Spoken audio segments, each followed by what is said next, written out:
expositoras y también a los asistentes, no deja de ser hoy un viernes, y estamos acá para escuchar sobre un tema que a mí me gustó mucho la propuesta que hizo Melina, Juan, que es una socia de la red, que trajo esta propuesta de hablar de este tema, y ya nos gustó mucho cuando, desde el título, ¿no? De la propuesta, que era esto de creo que más allá de nuestras incumbencias profesionales, donde las ejercemos, hay algo desde lo social, ¿no? De la invisibilización de un problema real que lo leemos todos los días, lo sufrimos, ¿no? Cada vez que lo vemos inclusive con distancia, ¿no? En la televisión o, digamos, sin verlo en nuestros propios expedientes.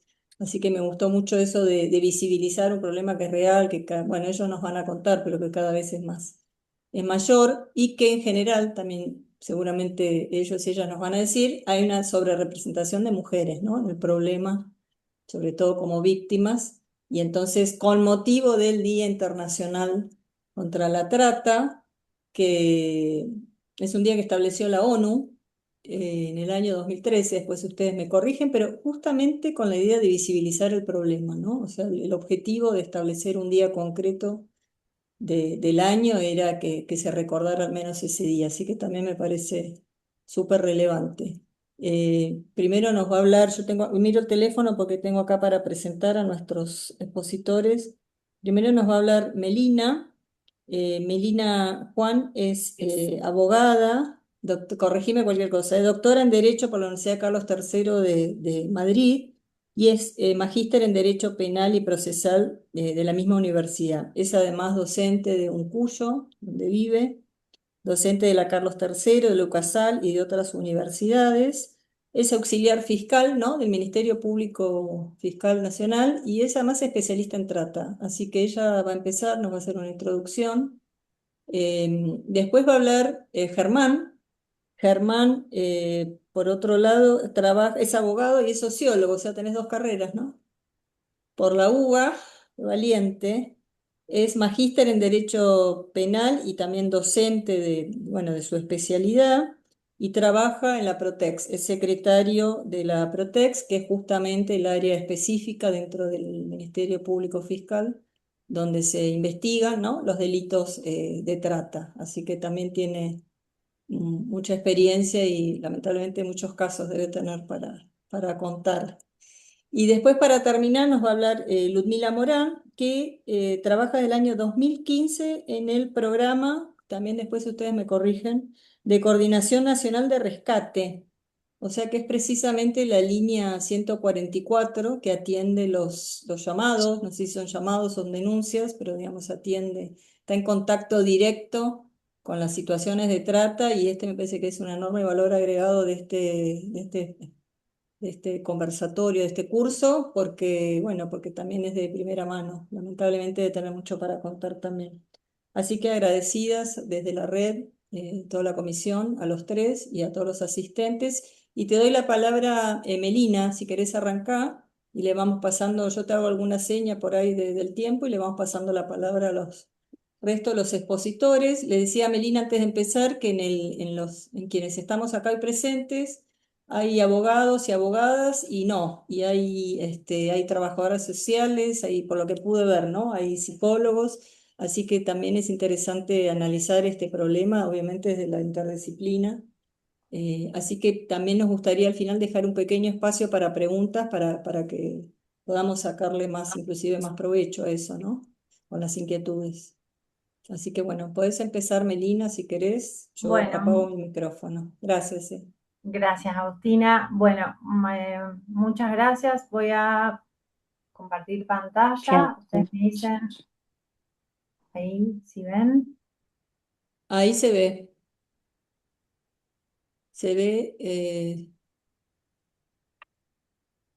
ahí está mejor.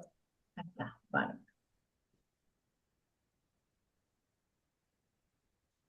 Bueno, entonces, bueno, en primer lugar, siempre quiero reconocer la buena predisposición. En este caso es la primera vez que voy a dar este conversatorio con el equipo, con la red, y para mí es un honor, es un orgullo.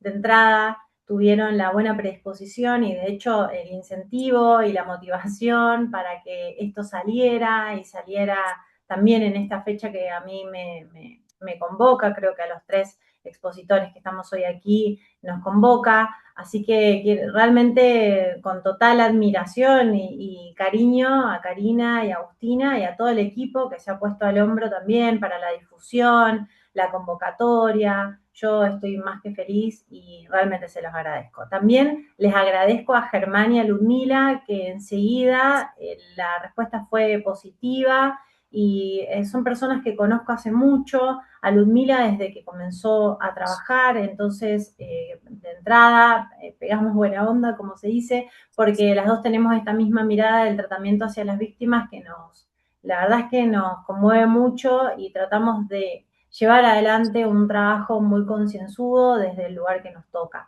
Y con Germán además somos los dos compañeros de la diplomatura de la UCASAL, así que también es un encanto estar hoy con él. Trabajamos casos de trata desde nuestro lugar también desde la Fiscalía, entonces, bueno, es una alegría contar con la presencia de ellos, ¿no? Bien, bueno, algunas de las cuestiones ya que comentó recién Agustina, la verdad es que efectivamente creo que lo que nos convoca en primer lugar es hacer este llamado a la reflexión, porque mucho se habla de trata de personas, pero en definitiva poco se sabe lo que es, ¿no? Y este es un problema con el que nos encontramos en los distintos espacios, no solamente de los ámbitos de discusión académica, sino que también lo encontramos en los espacios de sociales, con nuestros amigos, con nuestras amigas, y es importante nuevamente llevar y traer luz a esta realidad que es invisible porque la sociedad de alguna manera ha empezado sigue naturalizando desde hace unos años y con más profundidad en el último tiempo. Por eso el trabajo que se hace desde la Fiscalía, las Procuradurías es clave en este sentido. Entonces, Naciones Unidas nos invita a pensar, a reflexionar, a concientizar también la problemática de la trata de personas. Pero entonces, ¿qué es la trata de personas? Cuando nosotros intentamos dar un concepto que no sea estrictamente normativo, a mí me gusta utilizar esta definición que da la primera sentencia condenatoria en un tribunal internacional, en este caso es el Tribunal Europeo de Derechos Humanos en el año 2010, el caso Randstad contra Chipre y Rusia, que nos da una definición que a mí me gusta porque es sencilla, es llana, ¿no? Esto de convertir a las personas en cosas que están destinadas a ser compradas y vendidas, porque se las inserta en un mercado de bienes y servicios que obviamente es ilegal y clandestino, pero que genera sustanciosos beneficios económicos. Y estos sustanciosos beneficios económicos va a ser el norte de por qué las Naciones Unidas empiezan a trabajar fuertemente para en el año 2000 terminar representando a nivel internacional este problema que se venía viendo desde hacía siglos y que se lo llamaba, se lo atomizaba, se hablaba de trata de blancas, de trata de mujeres, de trata de niños, del tráfico de esclavos, del tráfico de negros. Y después empezamos a ver que en realidad es un concepto y es en realidad un fenómeno mucho más complejo que involucra distintas modalidades de explotación. Entonces, acá vamos a encontrarnos con la Convención contra la Delincuencia Organizada Transnacional del año 2000 y el protocolo que la complementa. Uno de estos protocolos tiene 3, uno de ellos es el de trata de mujeres y niños, más conocido como Protocolo de Palermo, por el lugar de su sanción. Y acá es importante porque este hito, que es el instrumento internacional que después va a tomar Argentina y otros países de Occidente para poder sancionar la ley en los ordenamientos internos de cada país, que va a reprimir la trata de personas. Hay un consenso entonces global acerca de esta problemática que insisto con esto, que nos lleva a todas y a todos a tener que analizarla con mucha conciencia y mucho criterio. Hablamos también de los bienes jurídicos que se pretenden proteger para este delito. En realidad, el delito de la trata es un delito de los que se llama en el derecho penal pluriofensivo, porque no solamente afecta a algún bien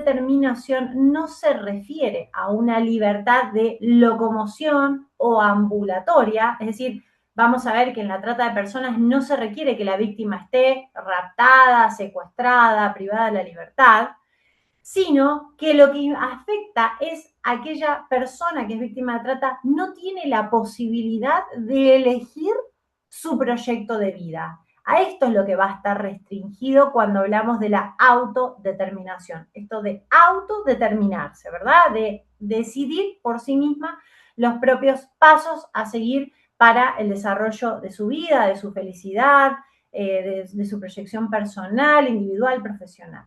Y la dignidad, por supuesto, porque teniendo en cuenta esta definición que nos da el Tribunal Europeo, ¿no? De que la trata convierte a las personas en cosas, se despersonaliza, se le quita la calidad de ser humano a la persona para calificarla en una cosa, en un objeto. Por eso esta afrenta es directa a la dignidad, ¿no? Directa a los derechos fundamentales de quien la padece.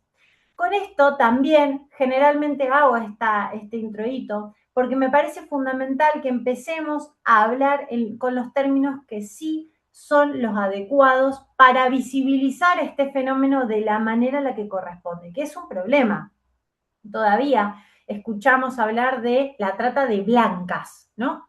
Esto de trata de blancas no solamente es un concepto que nos permite ver la mitad del problema o menos, sino que además es discriminatorio y ya es obsoleto, porque estaba orientado principalmente a un fenómeno que se daba en la época de posguerra, donde personas, generalmente mujeres de determinadas características físicas, de tez blanca, rubias y demás, que generalmente eran también de la zona de Europa del Este, eran colocadas en distintos espacios y en distintos países para ser explotadas sexualmente por mercados proxenetas, ¿no? Ahora, con la trata de personas, que es insisto, esta noción que nos trae las Naciones Unidas y que en nuestro país hemos receptado de esta manera, la, la trata de personas implica que ya el concepto, la problemática no es solamente de una trata sexual, sino que es una trata que puede involucrar otras finalidades de explotación, como la laboral, como la extracción de órganos, como la utilización del cuerpo de la mujer para la reproducción humana, etc. De esta manera, no solamente nos enfocamos en la finalidad sexual, que puede llegar a ser la más común, en algunos casos, sino que empezamos a visibilizar otras problemáticas, digamos, dentro de este mismo sistema de la explotación humana que puede llevar adelante estas otras formas de explotación. Bien, entonces, la ley argentina recepta el protocolo de Palermo en la ley 26.364, que luego es, que luego es modificada por la ley, perdón, ¿no? Por la ley 26.842. Esta ley, que es del año 2008, la ley original, lo que en definitiva identificaba era el concepto más o menos de la misma forma en la que estaba prevista en el protocolo de Palermo. Y en el año 2012 se modificó y quedó redactada de la manera en la que la vemos actualmente con estos dobles pilares que son los que se requieren para poder hablar de trata de personas. Después, si quieren, podemos analizar un poquito cuál fue la naturaleza de esta modificación legislativa, sobre todo en torno al consentimiento, que creo que es lo más importante, pero primero sí les quiero contar cómo está hoy tipificado el delito sin meternos de lleno en lo que es el tipo penal, pero sí para tener un poquito de esta noción, ¿no? Primero la trata, para tener por comprobado este delito necesitamos que haya una acción típica, esto de qué hace el autor o la autora que lleva adelante el delito de la trata, y estas son las acciones: ofrecer, captar, trasladar, acoger o recibir. No es necesario que se den todas ellas, basta con que se dé aunque sea una de ellas, y es, digamos, un error conceptual de algunos tribunales creer que cuanto más se den, en realidad vamos a tener más trata, ¿se entiende? O sea, no es acumulativo, son acciones alternativas y puede darse una o pueden darse todas o pueden darse dos acciones típicas. Y la otra cuestión que tiene que estar necesariamente para tener por acreditada el delito de trata, que es la finalidad de explotación. ¿Para qué el tratante captó a la víctima? La captó para la explotación sexual, todas las conductas de naturaleza explotativa sexual, como puede ser promoción, facilitación, comercialización de la prostitución ajena u otras formas de ofertas de servicios sexuales ajenos, la mal llamada, bueno, esto lo seguimos arrastrando por un defecto ya normativo, que es necesario que se modifique, la pornografía infantil, o que lo llamamos masna o mesna, forzar el matrimonio o cualquier tipo de unión de hecho, y las ligadas a la índole laboral, la explotación laboral, ¿no? La reducción a la esclavitud, a la servidumbre, al trabajo forzoso. Y alguna categoría que algunas autoras denominan residual, que en definitiva son todas aquellas que pareciera que no encajan en una u otra categoría, como por ejemplo la extracción de órganos.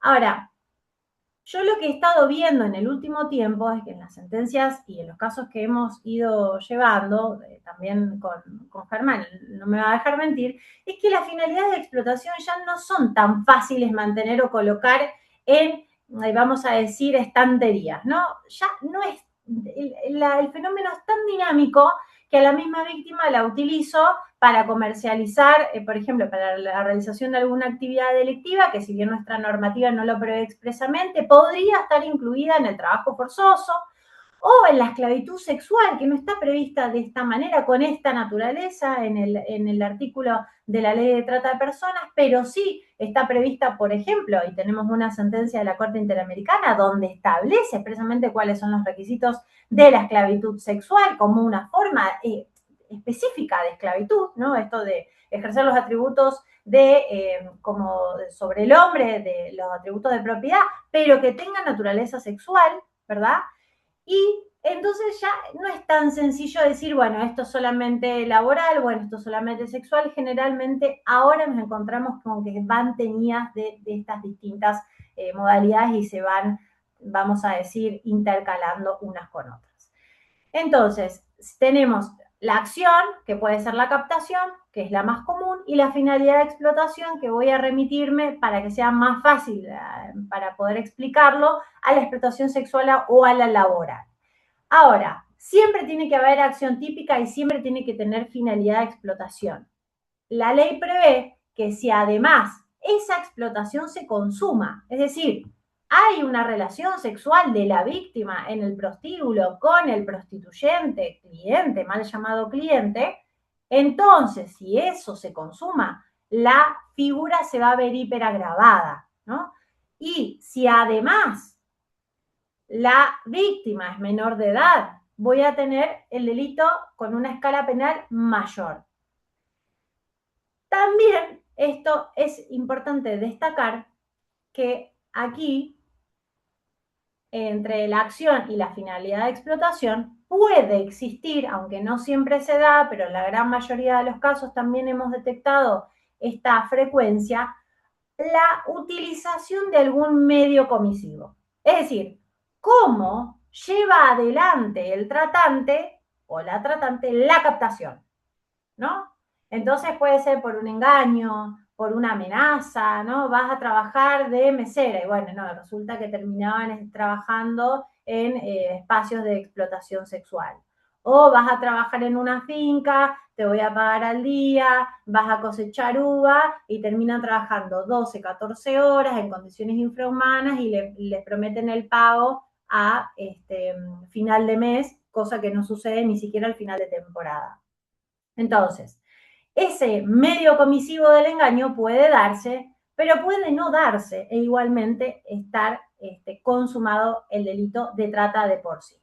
Lo que sí encontramos en todos los casos es el abuso o el aprovechamiento de la vulnerabilidad.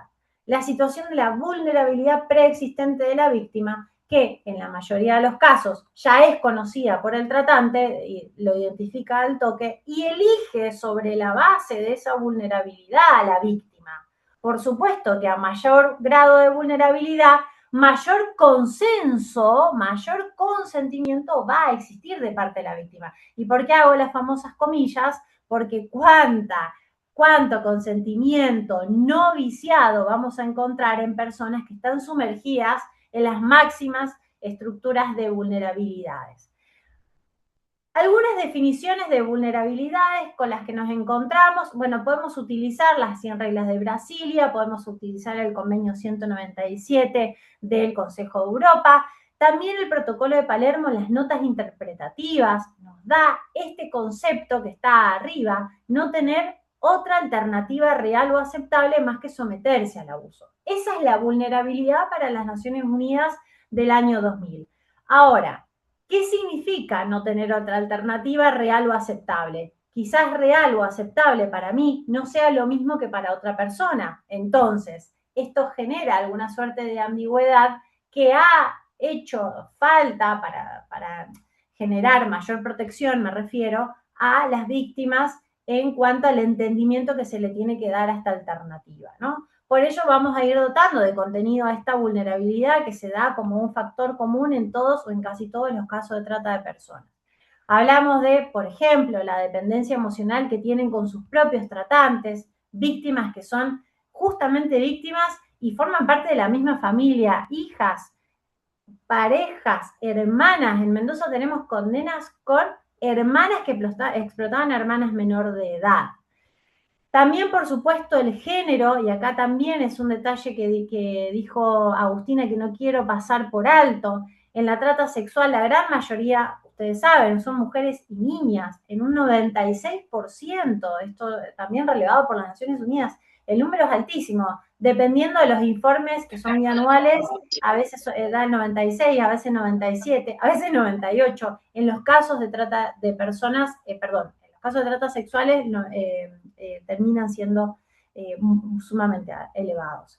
Y también nos encontramos, por supuesto, con otras situaciones de violencia intrafamiliar, si la persona está embarazada, si no habla el idioma, ¿no? También nos ha tocado en Mendoza encontrarnos con algún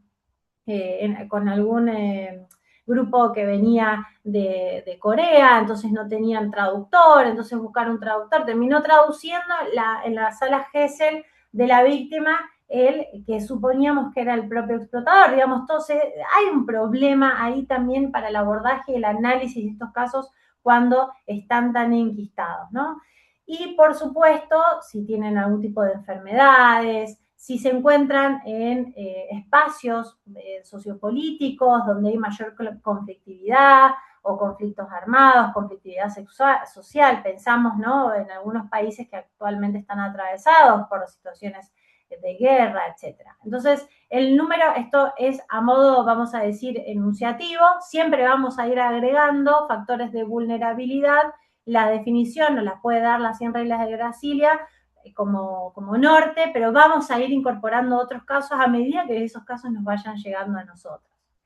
El Estado corrupto, acá yo hago un paréntesis o hago un llamado porque la casación penal, en un caso que es muy conocido, que es el de Arica Quinan, que es la primera sentencia condenatoria donde se reconoce el rol de querella por parte de la víctima y se le reconoce la indemnización a ella. La casación penal directamente lo que pretendía hacer el tribunal oral, o sea, la primera instancia era que el dinero decomisado fuera a parar a las arcas del Estado. Y en realidad lo que la casación dice, esto es propio de un Estado proxeneta, así lo dice en la sentencia, que el dinero de las víctimas vaya a parar al Estado, el Estado que es el que le facilitó el sistema de explotación, porque las víctimas que trabajaban, vamos a decir entre comillas, en una whiskería tenían que ir a hacerse los controles, las libretas sanitarias, entonces que en definitiva parecía una tomada, o sea, así de alguna manera la traducción es esta, ¿no? Parecía una tomada poco seria que el dinero que era en realidad de las víctimas terminara en las arcas del Estado, que era quien había en definitiva facilitado todo este sistema de explotación.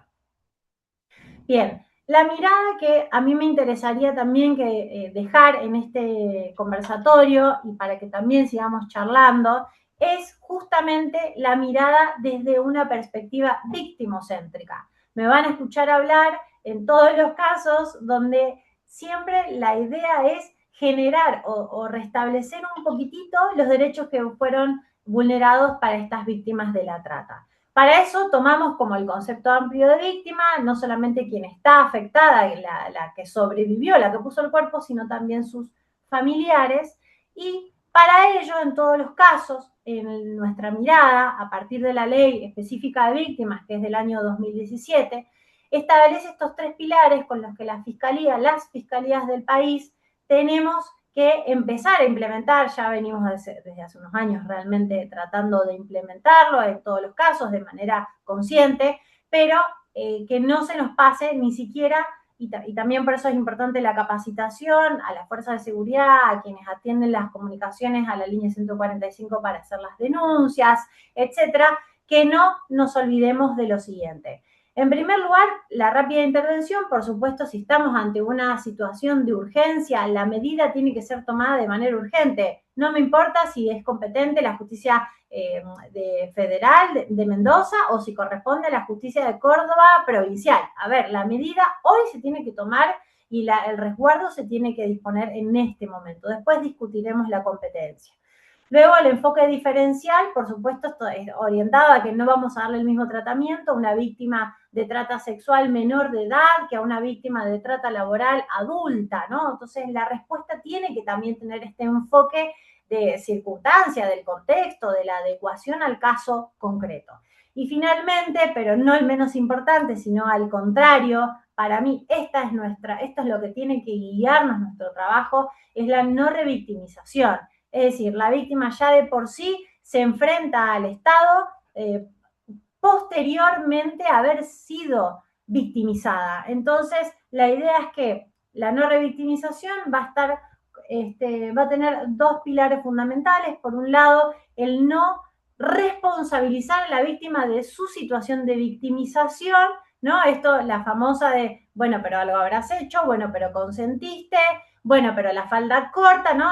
Si lo trasladamos a los delitos sexuales contra la integridad sexual, no generarle a la víctima la responsabilidad por su situación y por el otro lado, intentar minimizar lo más que podamos. Acá hay que hacer un esfuerzo, les diría, quizás esta es una de las cuestiones más difíciles, de evitar tener que trasladar a la víctima y que le cuente la víctima una y otra vez a los distintos interlocutores lo que ha vivido y que le hagan otras preguntas distintas personas, que la policía, que después la línea 145, que después el psicólogo, que después la fiscalía, después el juez y después el tribunal oral.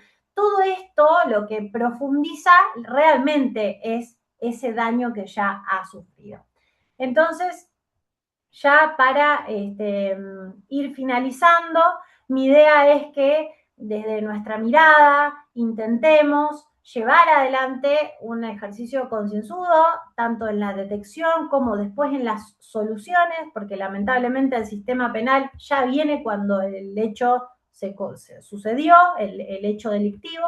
Entonces la intervención va a ser procurar llevar adelante alguna solución para mejorar dar una respuesta también desde el lado penal a quien ha sido víctima de este delito. Entonces, tomando en cuenta la idea que tomando en cuenta que el artículo 63.1 de la Convención Americana sobre los Derechos Humanos nos habla de esta necesidad de reparar a todas aquellas personas que han sido víctimas de una obligación internacional, ¿no? Entonces, ya sabemos, víctimas de trata de personas, esto está reprimido en los distintos instrumentos internacionales, es necesario dar una respuesta frente a eso, una reparación. Bueno, si ya tengo probada este daño, lo que necesito es efectivamente llevar adelante una solución de esta naturaleza también. Entonces, la solución puede ser una reparación económica, pero también puede ser una reparación de otra forma que pueda llevar adelante esta plenitud o alcanzar este intento de plenitud. Para esto, primero la reparación económica, que sobre esto también hay más fallos condenatorios que identifican este punto, ¿no? Esto está también previsto por los distintos instrumentos internacionales, la propia legislación argentina. Pero también tenemos que tomar en cuenta otras formas de reparación que, tomando el ejemplo que nos trae la Corte Interamericana, a mí me parece que son importantes y hemos ido identificando que las víctimas se encuentran de alguna manera como más comprendidas y más contenidas al momento de consultarle, bueno, vos qué quisieras hacer, vos querés estudiar, vos querés que se te pida disculpas, querés que se te lo reconozca, no, bueno, no quiero que vuelva a cometerlo más, bueno, entonces algún tipo de programa de género cuando la víctima ha sido víctima de trata de naturaleza sexual, etcétera. Y en algunos casos nos hemos encontrado con víctimas que nos dicen, a mí lo que me importa no es la condena en sí, a mí lo que me importa es que me crean. Entonces la sentencia viene a tener este efecto reparador, ¿no? Ya la Corte lo ha dicho en múltiples casos, y puntualmente y también en el de Hacienda Brasil Verde contra Brasil, que es el caso de trata de personas, que reconoce que la sentencia por sí sola es una forma de reparación. Pero también, bueno, nos encontramos con las otras medidas de rehabilitación. Sobre esto calculo que hablará un poco Ludmi en cuanto al deber de asistencia por parte del Estado en su máxima expresión. Las garantías de no repetición es esto que nos va a permitir romper con estas estructuras, de estos patrones que venimos repitiendo de manera incesante y que permiten seguir manteniendo la naturalidad y la naturalización con la que llevamos adelante estas conductas, ¿no? Porque esto no pasa en algunos países de otros continentes. Esto pasa en Argentina y pasa, lamentablemente, y ya las sentencias condenatorias que existen a nivel país de que sancionó la ley, que creo que el último relevamiento de Protex fue de más de 500, el relevamiento que hizo el año pasado.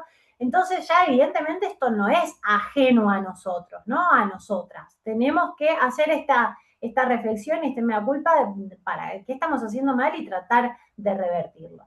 Entonces, las capacitaciones permanentes y obligatorias para todos los efectores y también no solamente para el Estado, en los colegios, en los servicios de salud, para justamente estar atentas para poder identificar si estamos ante una situación posible de trata de personas.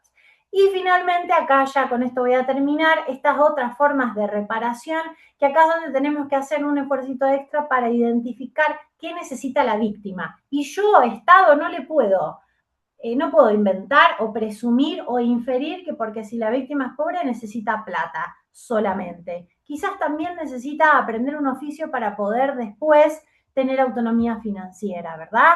Entonces, acá lo que tenemos que pensar es a no tener miedo de hablar con las víctimas, que ellas nos puedan decir qué necesitan para, en concreto, tratar de brindar una respuesta ajustada a esos intereses. Esto es lo que nos ha dicho la ONU Mujeres: el derecho a la reparación integral puede involucrar la implementación de acciones diferenciales que respondan a los daños particulares que ha causado.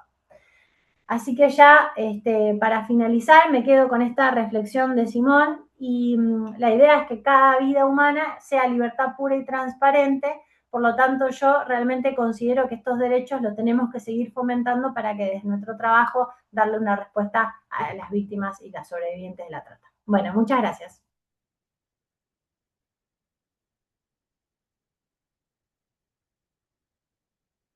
Ahí va. Gracias, Meli, buenísimo. La verdad que es súper interesante, que bueno que también que vos difundas, ¿no? Estas cosas y que cuentes un poco en qué están las áreas de investigación. Bueno, yo tengo varias preguntas, pero vamos a avanzar así las voy anotando. ¿Querés, Germán, vos empezar con tu exposición? Que están un poco hilvanadas también. Dale, perfecto, perfecto. Bueno, antes que nada, gracias por la invitación a Melina en particular, que me la acercó, pero bueno, a todas las colegas que están acá presentes. Un placer. ¿Y cómo seguir después de Melina? Porque agotó un montón de temas. Melina, esto no me lo habías adelantado. Mm, a ver. Primero presentar desde dónde hablo, ¿no? Si bien soy colega de Melina y, bueno, y las presentaciones que hizo Agustina en términos de profesionales, yo trabajo en la Procuraduría contra la Trata y Explotación de Personas. Eh, es la fiscalía especializada en el delito en el ámbito federal, en el ámbito del Ministerio Público Fiscal Federal. Eso supone, resumidamente, para no agotar tantos minutos en esta presentación más de protocolo, que somos la fiscalía que, por un lado, colabora con el resto de las fiscalías federales, siempre que se lo soliciten en los casos de trata y explotación de personas, y por otro, que también llevamos a cabo investigaciones preliminares, investigaciones que recién arrancan por denuncias, eh, y que tratamos de consolidar, ¿no? A veces, sobre todo, sopesando casos que pueden ser estratégicos o relevantes para posteriormente judicializarlos. Esto lo hacemos por un trabajo conjunto que hacemos, y acá está Ludmila, con el Programa Nacional de Rescate, que coadministramos juntos lo que es la línea de denuncia 145. Ustedes lo deben recontra conocer, pero es una línea de denuncias que funciona todos los días, las 24 horas, y que nosotros junto con las colegas de ahí somos las que recibimos las denuncias y ahí judicializamos o abrimos investigaciones propias. Esto tiene que ver, esta presentación chiquitita, con una definición estratégica de un Ministerio Público Fiscal moderno y eficiente, que es básicamente pensar que existen determinados fenómenos criminales que son organizados, que tienen particularidades tanto en lo que hace a su cuestión jurídica como en lo que hace a las cuestiones investigativas. Entonces, desde hace aproximadamente una década, un poco más, el Ministerio Público Fiscal se dotó de fiscalías especializadas, ¿no? Van a hablar, seguramente escuchar hablar, o ya lo saben, ¿no? De la Fiscalía Especializada en Criminalidad Económica, en narcotráfico, en trata, en violencia de género, etcétera, ¿no? Nosotros de alguna manera somos una suerte de órgano de asistencia. Así que eso es lo que es básicamente la Protex, que además, bueno, por supuesto tiene una área institucional, pero que es nuestro trabajo y desde ahí es que también yo vengo a hablarles. Lo primero interesante para mí que se desprende de la intervención de Melina es que la trata de personas es un delito, ¿no? Es un delito tipificado en el artículo 145 bis del Código Penal, tiene una ley que lo incluye en el Código, que es la 26.842 en su última reforma en el 2012, y a su vez es una creación derivada del derecho penal internacional, podríamos decir. Es un delito que en todos los órdenes nacionales se incluyen en los códigos penales a partir de, como bien también dijo Melina, la sanción del protocolo que acompaña a la Convención contra el Crimen Organizado. Eso me obliga a hacer un primer paraguas, que es la particularidad que tiene el delito de trata en ser, por un lado, un delito que afecta a derechos humanos y por lo tanto objeto de numerosas sentencias, que algunas las enumeró, por ejemplo, Melina, de la Corte Interamericana de Derechos Humanos, del Tribunal Europeo de Derechos Humanos. Hay una perspectiva de que es un delito que afecta o que viola los derechos humanos consagrados en múltiples convenciones, Convención sobre los Derechos del Niño, Convención de Belém do Pará, etc. Pero, en su origen, en su inicio, el delito de trata surge como una creación propia de la lucha contra el crimen organizado y en particular contra las ganancias económicas derivadas del crimen organizado. Y esto es un punto no menor para mí, porque siempre hay que tener en cuenta que el delito de trata puede tener una doble dimensión, que no siempre, que a veces van juntas, pero que a veces no, se superponen. Puede ser un delito organizado, puede ser un delito que genere grandes volúmenes de dinero, puede ser un delito de organización, puede ser un delito transnacional. Y efectivamente así es como fue pensado, por eso fue pensado en el marco de la Convención contra el Crimen Organizado, pero al mismo tiempo puede ser un delito que afecte derechos humanos o lo que decimos a veces coloquialmente, y me atrevo a decirlo acá también, un delito persona a persona. Puede ser tanto un caso de trata, un caso de captación y traslado de mujeres hacia otro país para ser explotadas en un privado o en un prostíbulo, como la captación de una mujer por parte de una persona para reducirla a la servidumbre sexual en su domicilio particular. Y ahí no hay una gran organización detrás ni un gran volumen económico. Entonces la trata tiene esta doble dimensión, una doble dimensión de derechos humanos y una doble dimensión de crimen organizado. Esto ya nos abre a un segundo paraguas que es el que les quiero presentar, que es que la trata, si bien es un tipo penal, yo entiendo que la mayoría de las colegas que están acá, lo que voy a decir es una verdad de perogrullo. El derecho penal atrapa conflictos sociales. A fin de cuentas se trata de eso, de ver si el conflicto social entra en la categoría taxativamente descripta en un delito. Y lo cierto es que el delito de trata, por todo lo que describió Melina, es un delito sumamente abarcativo y sumamente amplio. Pensemos resumidamente, recuperando lo que nos transmitió Melina, tenemos 5 verbos típicos, ¿no? Que son en general conductas neutrales y de la vida cotidiana: trasladar a alguien, recibir a alguien, acoger a alguien. Tal vez la captación ya sí tiene una connotación más negativa, ¿no? Pero son verbos inocuos. que a su vez cualquiera de esos 5 se pueden corresponder con 6 finalidades, por lo menos, previstas en nuestra ley, ¿no? La promoción y la explotación sexual, la reducción a la servidumbre o el trabajo forzoso, la extracción de órganos, el matrimonio forzado o la unión de hecho. Entonces, estas múltiples combinaciones nos permiten tener una primera idea, que tal vez ya se les presente a ustedes en la cabeza, que es que, bueno, en realidad, la trata, el delito, como está previsto, puede abarcar una multiplicidad de fenómenos sociales bien distintos entre sí. Entonces ahí tenemos un primer punto, es decir, existe por un lado la categoría de víctimas, ¿no? Como una categoría que asigna derechos, una categoría jurídica, y existe el delito como un delito por el que uno condena, pero que al mismo tiempo puede atrapar una multiplicidad de fenómenos, ¿no? Yo les dejo esta pregunta, o sea, ¿qué puede tener en común una chica de una determinada comunidad que fue entregada en muy temprana edad en matrimonio a cambio de dinero a otra persona con jornaleros misioneros que son explotados en una finca en Mendoza? Que a su vez que tienen en común con un grupo de mujeres que fueron captadas para ser explotadas sexualmente a través de streaming. Y así podría seguir ampliando, ¿no? Entonces esto es un primer pantallazo de, bueno, de todo lo que puede abarcar el delito. Que al mismo tiempo, yo voy presentando como problemas y características.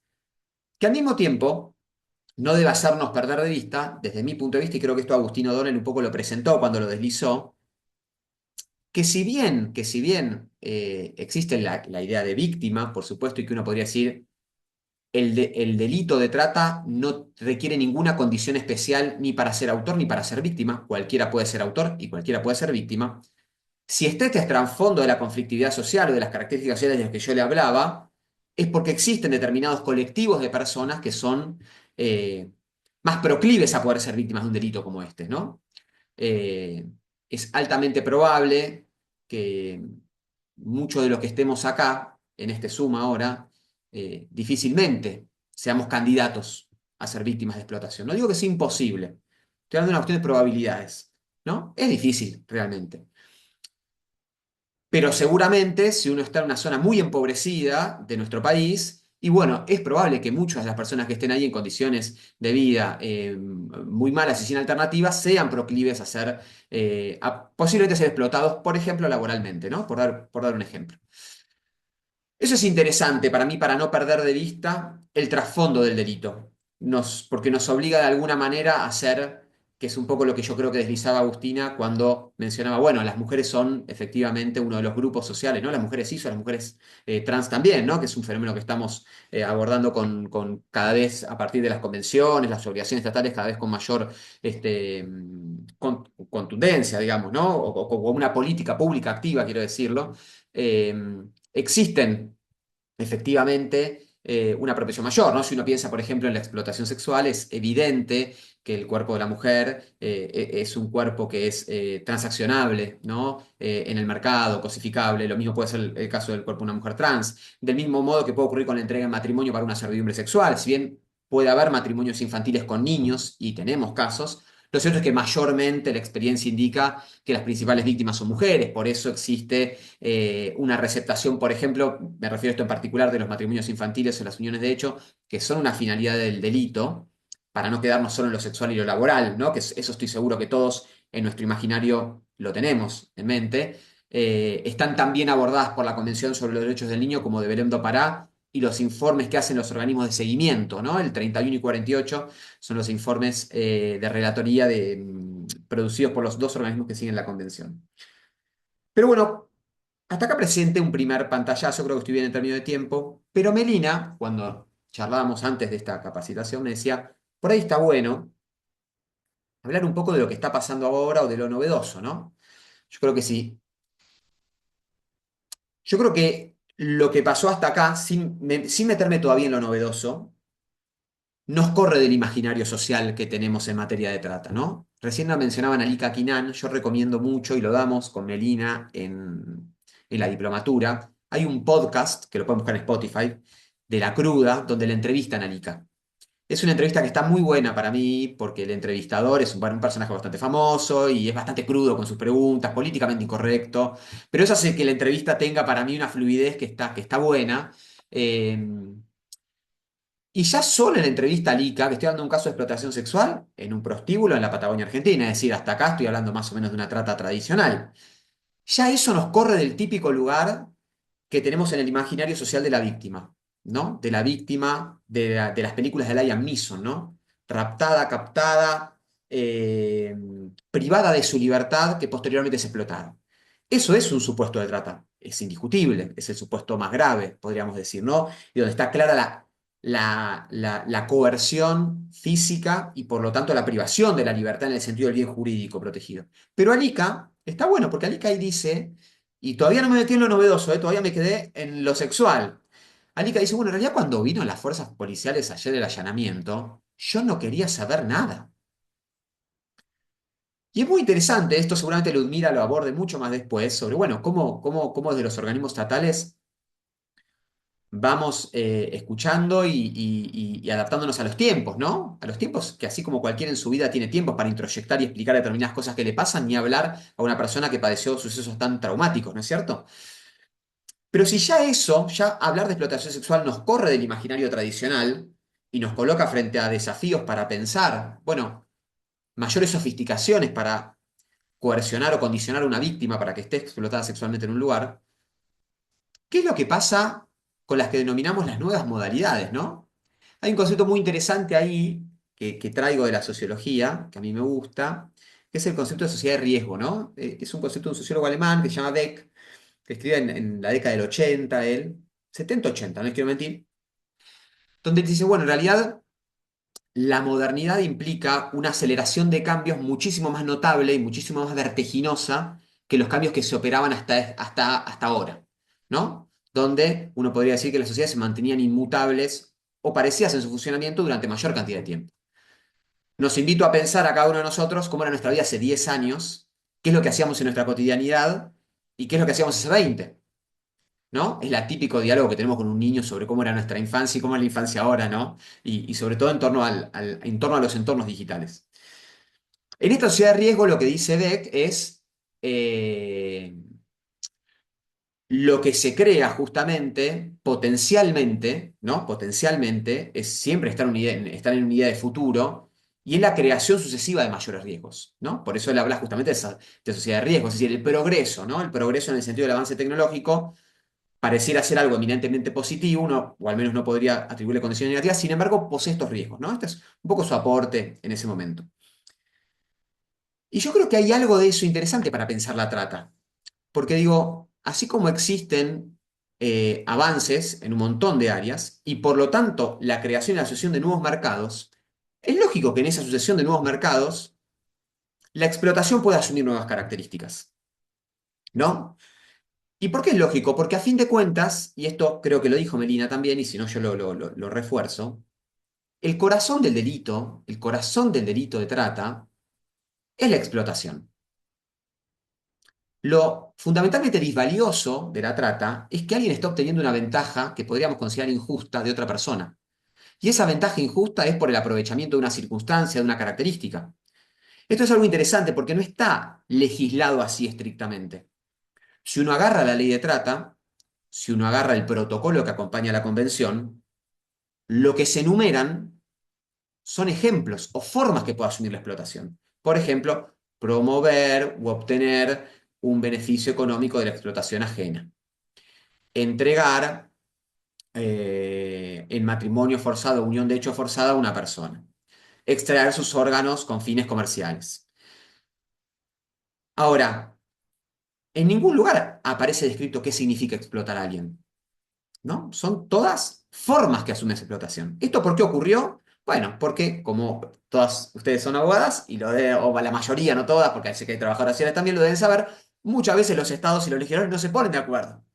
Y eso es lo que nos pasó acá también. La realidad es que los representantes de los distintos estados no se pusieron de acuerdo en qué es explotar a alguien, porque lógicamente eso ponía en riesgo y ponía en tensión definiciones propias de cada uno de los estados nacionales. De hecho, se pusieron de acuerdo en las finalidades en las que se pusieron de acuerdo, y hay muchas que figuran en los documentos y papeles de trabajo de la discusión de la convención que no, finalmente no ingresaron en el protocolo.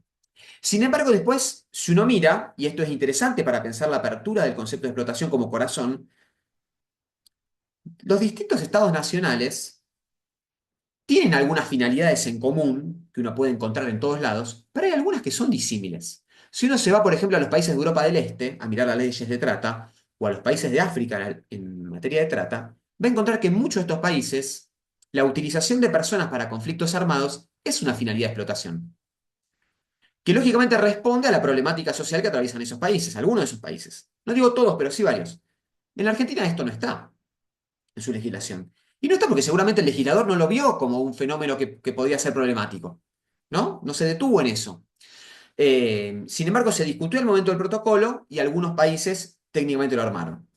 ¿Con esto qué estoy dando como ejemplo? Estoy dando como ejemplo que el corazón, que es la explotación, y las formas que puede asumir la explotación en sociedades cambiantes y sobre todo con la vertiginosidad del cambio tecnológico, es mucho más grande. Por eso aparece en esto, que es lo que más me invitó a hablar Melina, y espero haber más o menos adelantado algo, que son las nuevas modalidades, lo que se conoce, lo que se usa habitualmente como nuevas modalidades de explotación, ¿no? Yo no sé si alguna de ustedes, si yo les digo nueva modalidad de explotación, y las invito si a alguna se le ocurre, por supuesto, ¿qué se les viene a la cabeza? ¿No? ¿Cuáles serían esas nuevas modalidades que actualmente están en disquisición hasta pública y mediática?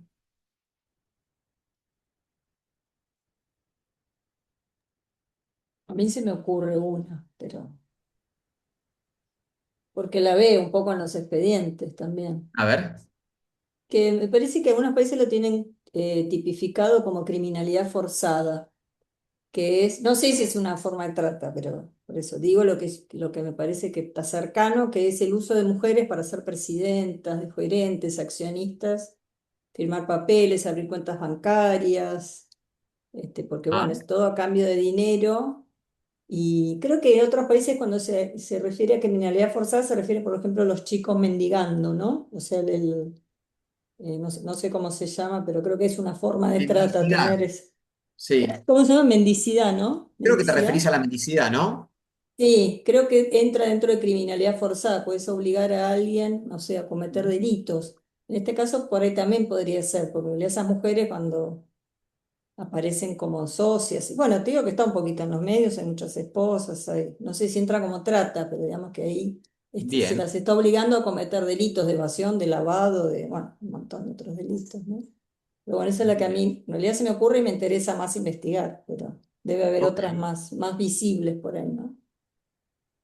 Bien, o sea, la obligación en el marco de un proceso de trata hacia una persona de cometer delitos, ¿no? A grandes rasgos, Agustina, creo que te entiendo en esa idea, ¿no? Claro, porque yo, por ejemplo, en los expedientes veo repetición de personas. Bueno, evidentemente no están con un grillete, supongo yo que no están, Claro. ¿no? Como en la explotación sexual, atadas a la cama, Bien, pero están coaccionadas, ¿no? Por alguna forma. bien. ¿Algún ejemplo más que se les ocurra? Por supuesto, se les ocurra, ¿eh? Nadie se sienta. Puede ser, perdón, buenas tardes, puede ser narcomenudeo o el grooming, porque a veces utilizan a las personas más vulnerables, bueno, para el narcomenudeo o, bueno, en el caso de la captación de menores, después utilizan las fotos o pueden, bueno, citarlos y utilizarlos después para prostitución, no sé, se me ocurre, perdón. Bien, no, perfecto. Bueno, creo que el primer ejemplo de narcomenudeo dialoga con el ejemplo que daba Agustina, en un ejemplo, en una manifestación distinta, pero dialoga, ¿no? Esta idea de la utilización para un crimen. Y después ya introdujiste un poquito más la cuestión digital, sobre todo vinculado con los menores, ¿no es cierto? ¿Alguno más? Ese concepto. Bueno, yo quizás, como estoy en la diplomatura, pero quisiera agregar, los embarazos por encargo. Bien. Hola, Mabel, ¿cómo estás? Sí, me acuerdo de vos. Bien, bien, bien. Bueno, está muy bien, está muy bien. Acá estamos con tres ejemplos. Bueno, arranco por ahí. Perdón, Sí, ¿quién? Perdón. Ludmila, Ludmila, ahí te veo. te puedo sumar dos ejemplos, las organizaciones coercitivas y modelos webcam. Bien, excelente. Se nota que es especialista. Lo que me parece interesante del primer ejemplo, y ahora a ver, cada ejemplo o cada modalidad, en realidad más que cada ejemplo, cada nueva modalidad requeriría una suerte, no sé si una clase, pero digo, requeriría un encuentro en sí mismo, ¿no es cierto? Lo que sí me parece importante, interesante para introducir, sin extenderme mucho, después sigue Ludmila y en todo caso puede recoger el guante y continuar si ella quiere, es, es muy interesante porque el primer ejemplo que surgió, la primera nueva modalidad que surgió, que es la que plantea Agustina, yo creo que el, es la modalidad que abrió el juego, de alguna manera. ¿Por qué? Porque en la Argentina efectivamente no está estrictamente tipificada como finalidad la utilización de personas para cometer delitos. Que en otros países sí lo está. Vieron que les dije que hay diferencias legislativas. Sin embargo, un entendimiento amplio de la jurisprudencia en Argentina planteó, bueno, en realidad la utilización, voy a dar un ejemplo, de una mujer que transporta dentro de su cuerpo sustancias estupefacientes poniendo en riesgo su vida por encargo de una organización criminal, es un supuesto de explotación encuadrado en la figura de servidumbre, ¿no? Ustedes saben que la servidumbre es una de las finalidades, diría que es la finalidad más, eh, más antigua. ¿Por qué me refiero a más antigua? No, todas se iniciaron en el mismo momento con la ley de trata, todas vinieron en conjunto, las primeras cuatro y después la ampliación de las segundas dos.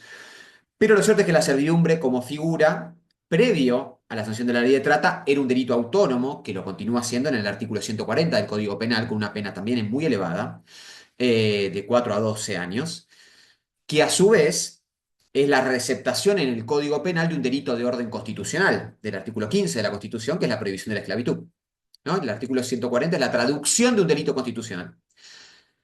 Y esa servidumbre que dialoga con lo que planteaba Melina, con esto de, bueno, a fin de cuentas se trata de tratar a una persona como un bien, como una cosa, como un objeto comercializable, ¿no es cierto? Y ahí hay un diálogo con la esclavitud, ¿no? En esta idea de la cosa, del objeto. Bueno, el ejemplo lo que vos traías, Agustina, se trabajó porque en algún punto, quienes sean acá, abogados, abogadas penalistas, saben, yo necesito, si quiero decir que esto es un delito, explicar por qué taxativamente ingresa, ¿no? En una de las finalidades previstas por la ley, si no, no puedo tener un delito. Y ahí se construyó el argumento, y esto es interesante para mí cuando uno va litigando, ¿no? Quienes litigamos es interesante ir abriendo puertas, digamos, ¿no? Y bueno, efectivamente este fue uno de los casos donde se logró entender e interpretar que la utilización de personas para la comisión del delito es un supuesto de servidumbre. En este caso, este ejemplo que yo di, Agustina, recuperando un poco lo tuyo, claro que es muy grave, es decir, una persona que transporta dentro de su propio cuerpo sustancias estupefacientes que si explotan pasa a correr riesgo su vida, bueno, es un supuesto, el riesgo generado por los traficantes es sumamente grave en el cuerpo y en la vida de esta mujer, ¿no? Mujeres que además de ser mujer, que un poco con el colectivo que vos me planteabas dialogar al principio, Agustina, son mujeres pobres, ¿no es cierto? No es que son cualquier mujer, son mujeres pobres. Es decir, eso está bueno para dotar de contenido a la vulnerabilidad, ¿no? A mí la vulnerabilidad es un concepto que jurídicamente es válido, existe, no es que es válido o no, somos abogados y somos aplicación del derecho, pero a veces la vulnerabilidad también es excesivamente amplia y está bueno ir dotándola de contenido en el caso a caso. Bueno, son mujeres pobres, ¿no? Que son utilizadas por redes para cometer delitos y no cometerlos ellos, justamente, ¿no? Que los cometan ellas y de última que mueran ellas en el camino si explota, digamos. Eh, Ese es el ejemplo por ahí que ya tiene una jurisprudencia, diría, asentada. Trajo otros, Ludmila, que son muy interesantes para mí para pensar. Algunos, a Ludmila y María Mercedes, creo que era quien habló antes, y después Mabel. Algunos tienen que ver con el desarrollo de las tecnologías y esto que les presentaba antes, ¿no? Como el riesgo, ¿no? Si uno se pone a pensar, era imposible pensar 10, 15 años atrás, cuando se sanciona la ley de trata, que podíamos tener explotación de personas de manera digital. Era imposible de pensar. Del mismo modo que seguramente era difícil de pensar la explotación de personas a través de prácticas reproductivas, ¿no? Esto es algo sobre lo que no hay una jurisprudencia tan asentada todavía, lo digo para no decir algo que no es, diría que es algo que se está litigando, ¿sí? La posibilidad de que la captación de mujeres, también pobres, para que gesten para terceras personas a cambio de dinero por parte de algunas agencias, es algo que está en litigio, sobre todo a partir de algunos casos que habrán seguramente escuchado ustedes con mucha trascendencia pública, que tiene que ver con el turismo reproductivo en la Argentina, que es algo que ocurrió, ahora se frenó, pero empezó a ocurrir en Argentina a partir de la guerra de Ucrania, la guerra en el este. Ucrania era el país donde tradicionalmente se realizaba esa práctica porque está permitida ahí la comercialización de los bebés nacidos a través de la práctica de gestación, por sustitución o mal llamada maternidad subrogada, porque en realidad la maternidad no es simplemente el acto biológico de gestar, digamos, ¿no? Esto, que quienes sean madres o quienes somos padres, seguramente lo entiendan conmigo de esta manera. Eh, al imposibilitarse la continuidad de esa ruta, digamos, la Argentina, por algunas deficiencias legislativas, sobre todo en la Ciudad Autónoma de Buenos Aires, pasó a ser un lugar de turismo reproductivo, es decir, donde agencias, que era muy interesante para pensarlo en términos de protocolo, les digo, ¿no? Perdón si me voy y vengo, pero si no me siguen, por favor, díganme. ¿Se acuerdan esta idea de crimen organizado, de grandes volúmenes económicos, de gran volumen de dinero, ¿no? Esta idea con la que nacen, la convención, esa idea original del delito de trata. Bueno, estos casos parecían tener todas esas aristas, porque en realidad eran casos donde teníamos el carácter transnacional, es decir, agencias que se contactaban con gestantes que querían tener un hijo y agencias en la República Argentina que se contactaban con mujeres que necesitaban esos 10.000, 15.000 dólares que le pagaban como tarifa, porque de esa manera podían remodelar su casa o hacer cosas que de otra manera no podían hacer. Imagínense una pareja de Sydney o de Copenhague con una mujer del conurbano profundo o del norte argentino, ¿no es cierto? Eh, y que a su vez con intermediarios que eran una cadena bastante vasta, porque son una cadena que involucra primero las agencias, puede involucrar clínicas de fertilidad, que pueden tener algún tipo de rol en el sentido de convivencia, como no, puede ser algún rol técnico, escribanos, porque hace falta también inscribir posteriormente y garantizarle a quienes van a venir a buscar el bebé acá que ese bebé va a ser inscrito de determinada manera, por lo cual se lo van a poder retirar de la República Argentina, abogados también, es decir, era interesante para pensarlo, es interesante, perdón, para pensarlo en términos de criminalidad organizada. Por supuesto que no sin problemas, ¿no? Es un desafío en el litigio actual. De hecho, existen algunos procesamientos en Argentina con esta finalidad, encuadrados nuevamente en la servidumbre, recupero lo que le planteaba Agustina con el tema de utilizarlas para el crimen, ¿no? También encuadrados en servidumbre, hay un procesamiento en la provincia de Córdoba en este momento y uno en la ciudad de Buenos Aires, pero lo cierto es que todavía no hay una jurisprudencia consolidada más arriba en los tribunales, ¿no es cierto? Pero bueno, nuevamente acá la tecnología, esto era impensado tiempo atrás, como la explotación sexual virtual, que eso sí ya tiene una jurisprudencia más asentada con fallos de la Casación Federal, donde claramente se plantea que de la misma manera que se puede afectar la libertad y la integridad sexual de una persona de manera presencial, se la puede afectar de manera digital, ¿no es cierto? Eh, Eso después, si quieren, lo podemos conversar, que es más que nada a través del streaming y demás. Pero es interesante para pensarlo, porque tiene que ver con la transformación de las prácticas sociales a través de la era digital. Del mismo modo que esta capacitación era imposible tiempo atrás y necesariamente hubiera tenido que ser presencial en la sede de la organización, bueno, la sexualidad, le quitemos lo de la faz delictiva, ¿no? Olvidémonos de la parte delictiva. La sexualidad también puede tener una manifestación digital, ¿no? En la medida en que, supongamos que es consentida, digo, ¿no? Olvidémonos de eso. Bueno, ahora, si no es consentida y existe una explotación y una obtención de un beneficio económico de uno por parte, a través del uso del cuerpo de otra persona, bueno, ¿por qué no puede ocurrir ese delito, ¿no? Y a fin de cuentas, este entendimiento fue recibido por la jurisprudencia argentina. Claro que todos estos nuevos fenómenos que tienen la lista digital tienen un montón de desafíos en materia de investigativos que no me voy a meter ahora porque no llegamos. Sería muy extenso, pero los tienen y son muy interesantes para pensarlos.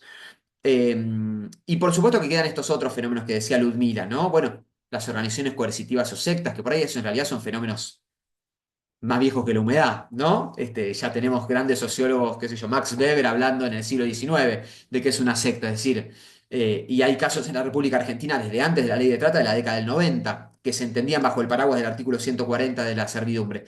Pero lo cierto es que la sanción de la ley de trata dio un paraguas mayor para entender la explotación en esos casos, ¿no? Y entender la explotación en el marco de una captación, ¿no? Y un control psicológico de una manera más amplia. Que ese por ahí es otro fenómeno que también tiene sobrada jurisprudencia en la Argentina y que requeriría una conversación. Pero lo que voy es, y con esto voy concluyendo para no extenderme tanto y darle el pie a Ludmila, las preguntas y todo, la ley, digamos, la trata captura fenómenos sociales y la transformación de la sociedad inevitablemente hace que tengamos nuevos desafíos en materia de trata. Que en las agencias, los organismos que nos dedicamos a eso, tanto en el litigio y en el entendimiento más jurídico de los casos como en materia investigativa. Y creo que esos son los desafíos actuales que estamos trabajando junto con las fiscalías, como con Melina, con el programa de rescate, así que ser un poco lo que a grandes rasgos, si no me olvido nada, que creería que no, les quería presentar como disparador. Bueno, hasta acá eso, Agustina y colega. Dale. Bueno, muchas gracias, súper interesante esto de pensar no, estar consciente de las nuevas formas, ¿no? De trata y pensaba también de las nuevas formas uno me parece, de los claves del delito de trata es el seguimiento del dinero, ¿no? Circuito de los fondos y cómo debe complicar también en estas nuevas formas el tema de las billeteras virtuales, los criptoactivos, todo eso que no tienen mucho rastreo, ¿no? O sea, como que se agregan complejidades, ¿no? A esas nuevas formas también, que no debe ser nada Seguro. sencillo para ustedes al investigar, ¿no? No, justo ayer lo charlábamos con Mabel, que debe estar por ahí, estaba conectada en la diplomatura. Los desafíos en materia investigativa, es decir, hoy cuando uno hace Sí. ya un allanamiento, por dar un ejemplo, Mm, eh, y si lo hace sobre todo a través de explotación, a través de streaming, lógicamente el pago y las ganancias no son en dinero físico, claro. como eran antes en un prostíbulo. Entonces necesariamente tenés que ir con una división especializada, ir... Y no deben estar en una cuenta bancaria tampoco. ¿O Tampoco, sí? ¿no? Porque No se pagan a sé. través de monedas virtuales. Es decir, efectivamente, como decís, Claro, Agustina, tiene esos desafíos. sí, tremendo. Apagué. Yo les quería decir, lo iba a escribir, pero se los digo, que si quieren ir poniendo preguntas en el chat, pueden ir haciéndolo. Le damos la palabra ahora a Ludmila. Y después, si pueden, comenten cuál es la diplomatura esa que existe, ¿no? ¿Existe una diplomatura sobre el tema? Sí, la Diplo la organiza la UCASAL, es online, Ujú. se Ah, da, el año pasado se dio el segundo semestre y este año arrancó, si no me equivoco, en abril, en marzo, abril, y termina creo que en octubre. Entonces, es toda virtual, se cursa los ajá, miércoles y bueno, con Germán estamos también, hay otros fiscales, es internacional, hay gente de España, de Bolivia, está de bien. Colombia, así que está bueno, bien interesante. Después la voy a mirar. Bueno, Ludmila, si querés empezar, te escuchamos. Bueno, Gracias. bueno, gracias por la invitación al conversatorio. Yo voy a hablar un poco del lugar a donde trabajamos, cuáles son los objetivos de nuestra coordinación, cómo es nuestra intervención en términos generales y qué hacemos en las entrevistas, qué evaluamos. Yo soy parte del equipo interdisciplinario. La coordinación depende del Ministerio de Justicia de Nación. Nosotras estamos desde el 2008. Desde el 2008, con la ley de trata, se crea primero una oficina de rescate, que luego pasa a ser programa y ahora se llama coordinación.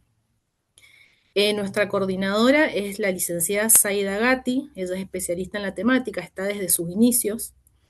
Esta coordinación, perdón, también tiene a cargo 2 refugios y también coadministramos la línea 145, que después les voy a contar un poco cómo funciona. ¿Dónde estamos ubicadas? En mi caso yo estoy en Mendoza, yo estoy con 2 psicólogas más y nosotras nos encargamos de cubrir Mendoza y Cuyo, San Luis, San Juan ocasionalmente, también trabajamos en La Rioja. Tenemos regionales, no en todas las provincias, pero sí en casi todas las regiones. Tenemos en Buenos Aires, Santa Fe, bueno, Mendoza, La Pampa, Entre Ríos, Neuquén, Corrientes, Misiones y Mar del Plata. Lo bueno que tenemos es que tenemos las mismas formas de trabajo, los mismos protocolos, lineamientos, lo cual nos permite intervenir en cualquier parte de la Argentina de la misma manera, o sea, de manera uniforme. Y también tenemos una modalidad de trabajo que es los 365 días del año, las 24 horas, los 7 días de la semana. Estamos de guardia constante, entonces esto nos permite responder de manera urgente frente a cualquier denuncia o situación que haya que abordar en alguna parte de la Argentina. Los objetivos de la coordinación, en términos generales, un poco lo dice el nombre, pero es asistir, acompañar psicológicamente, legal, social, médica y de manera integral desde un primer contacto a las presuntas víctimas hasta el momento de la declaración testimonial. Después de la declaración testimonial ya pasa a hacerse cargo el punto focal de la provincia a donde decida la víctima desarrollar su vida. ¿Cuándo empieza nuestra intervención? Nosotras no podemos intervenir porque sí, por deseo propio, porque nos avisa cualquier persona que hay una situación, sino que nosotras intervenimos por un requerimiento o oficio judicial. Necesitamos sí o sí eso como para poder intervenir. Y esos oficios, una vez que nos llegan, nosotras ahí establecemos el primer contacto con las presuntas víctimas. Nuestro primer contacto puede ser en el marco de un allanamiento o puede ser, o sea que sería como en el marco de una urgencia, que presenciamos los allanamientos, rescatamos o asistimos a las víctimas y ahí entrevistamos, o puede ser cuando la víctima ya está fuera de peligro. Nos llegan muchas causas a donde nos piden hacer una entrevista y la víctima ya pasó a la situación, digamos, de peligro, entonces, bueno, se puede coordinar de otra manera, siempre pensando en que sea accesible, siempre pensando en la no revictimización, por eso es como muy importante generar las condiciones adecuadas para una intervención. Sobre todo en los casos de allanamientos, que lo que las entrevistas hacen en el lugar es como mucho más difícil generar las condiciones para que ellas se sientan cómodas, para que no tengan temor, para disminuir la ansiedad, la angustia. Entonces, bueno, hay que hacer todo un trabajo para poder comenzar una entrevista. ¿Qué hacemos en la entrevista? Pensando en esta cuestión ansiógena, digamos, de tener que hablar de los hechos sucedidos, lo primero que hacemos es evaluar su estado general, ver cómo se encuentra, si está en condiciones de hablar, si se siente ansiosa, si tiene miedo. Muchas veces en los allanamientos suelen estar bastante reticentes. Entonces, bueno, hay que tener en cuenta todo esto y una vez que garantizamos de que ella se encuentra en condiciones de poder hablar, recién ahí comenzamos la entrevista propiamente dicha. ¿Qué es lo que nosotras recabamos, intentamos recabar en esa entrevista? Ahora un chico a dar Es, otro presupuesto. Ya porque hay un micrófono por ahí perdón, prendido que no lo... Empecé. pensé que me estaban hablando. No, no, que Bueno, escucho una voz por decía ahí. que